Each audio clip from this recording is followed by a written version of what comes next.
헌법재판소가 윤석열 대통령 파면을 선고하는 것은 역사의 순리이고 그의 복직을 결정하는 것은 역사 흐름과 여론의 대세를 역행하는 행위임을 한번 증명해 보도록 하겠습니다. 어제 발표된 한국갤럽의 주간 여론조사에 따르면 윤석열 대통령 탄핵 찬성은 58%, 반대는 36%, 모름 및 응답 거절은 6%였습니다. 58대 36으로 여론은 윤석열 대통령 탄핵에 찬성하고 있습니다. 즉 파면에 찬성하고 있다는 이야기입니다. 90% 이상의 국민들이 이 문제에 대해서 찬반에 대한 확실한 견해를 가지고 있어가지고 중립지대가 좁습니다. 이미 여론은 결심했다는 이야기죠. 약 6대4의 찬반 구조는 지난 1월 초부터 지속되어 굳어졌습니다. 탄핵, 즉 파면 찬성 60, 반대 40 구조입니다. 6대4의 구조인데 어떤 정치 현안에 대해서 6대4라고 하면은 상당히 큰 차이라고 봐야 됩니다. 이 사회 경제적 자료에 의하면은 탄핵 찬성파가, 즉 파면 찬성파가 젊고 활동적이며 진보 중도적이고 자영업, 사무직, 학생층이 많습니다. 탄핵 반대파는, 그러니까 윤석열 대통령이 복직해야 된다는 생각을 가진 사람들은 상대적으로 노년층, 무직 은퇴자, 대구 경북 전업주부,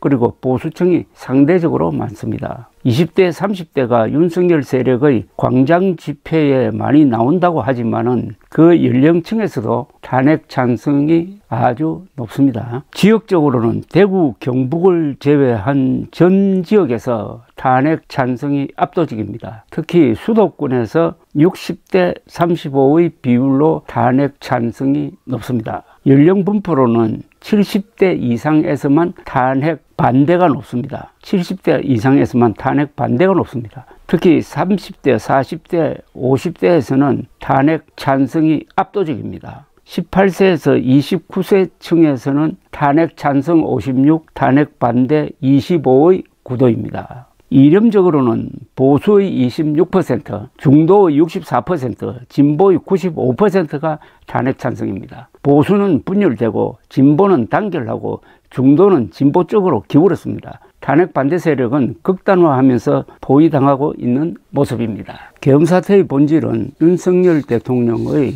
민주공화국에 대한 공격이고 그런 점에서 역사 발전에 대한 반동이라고 할 것입니다. 이런 구조에서도 그대로 반영되어 가지고 한국의 중심부 세력이 역사 진보 세력이죠. 탄핵 찬성으로 결집하였습니다. 헌법재판소가 윤석열 대통령 파면을 선고하는 것은 역사의 순리이고 그의 복직을 결정하는 것은 역사의 흐름과 여론의 대세를 역행하는 행위임이 과학적으로 증명된다고 할 것입니다. 이런 여론 구조는 헌법재판소가 전원일치로 윤석열 파면 결정을 내릴 것으로 예상되지만은 만약 5대3으로 기각 결정을 내릴 경우의 혼란상을 어느 정도 예견하게 만듭니다. 5대3 결정이라는 것은 이런 뜻입니다. 5명은 윤석열 파면 찬성, 3명은 윤석열 파면 반대. 그래야 한 표 차이로, 한 사람 차이로 윤석열이 파면되지 않고 복직한다는 뜻입니다.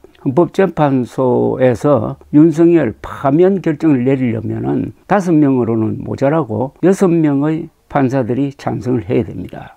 5대3 결정은 헌법재판관 3명의 소수자가 헌법 정신과 여론과 역사 흐름에 반하는 결정으로 공화국의 존립을 위태롭게 했다는 비판에 직면하게 될 것이고 탄핵에 찬성하는 한국의 중심 세력이 거리로 쏟아져 나와가지고 국민 저항권을 행사하는 명분을 줄 것입니다. 탄핵 찬성 세력, 윤석열 파면 찬성 세력의 나이와 수준 그리고 범국민적인 면을 감안한다면 복귀한 윤석열 대통령에 대한 저항은 그가 직위를 유지하기 힘들 정도가 될 것이며 자진하야를 불가피하게 만들 것입니다. 특히 그의 불법 계엄 명령을 들었다가 감옥으로 간 사령관들의 운명을 기억하는 군 장교단은 윤 대통령의 반대 세력 진압 명령을 듣지 않을 것입니다. 복직한 윤석열 대통령이 헌법 개정 후 하야를 약속한다고 해도 국회가 협력하지 않으면 한 걸음도 나아갈 수가 없습니다. 그는 퇴진 요구 집회가 이어지는 가운데 수시로 내란 혐의 재판정에 나가야 할 것이고 1심 유죄 판결과 함께 법정 구속될지도 모릅니다.